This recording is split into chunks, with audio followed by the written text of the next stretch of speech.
ભાવપરી ચોમાસું કર્યું રાજસ્થાનમાં. તો બાબુભાઈ મારી રૂમમાં બેસતા સામાયિક કરવા.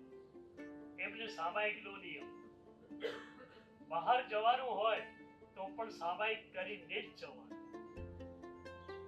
એકવાર મારી રૂમમાં સામાયિક કરવા બેઠેલા. મેં એમને પૂછ્યું, બાબુભાઈ,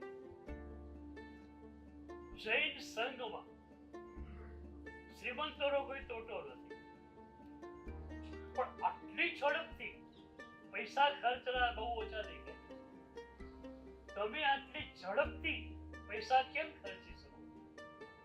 કોઈ પણ પાંદરા પોળ 5 લાખ મારા નિરાસરમાં ટ્રસ્ટીઓને બોલાવીને પ્રેમથી પૈસા આપવાના. ત્યારે એમણે મને કહ્યું કે સાહેબ, નક્કી કરેલું છે કે દેવદ્રવ્યમાં આટલા ટકા, સાધારણમાં આટલા ટકા, જીવદયામાં આટલા ટકા. મને ખબર છે હું કેટલું કમાઉં છું, એટલે વર્ષને અંતે હિસાબ થાય એની રાહ નથી જોતો.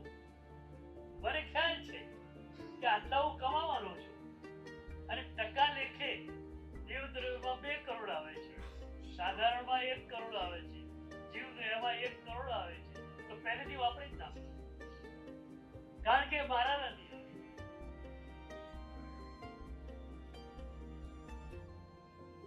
ખરેખર દાનની એક મજાની પરંપરા આપણને મળે.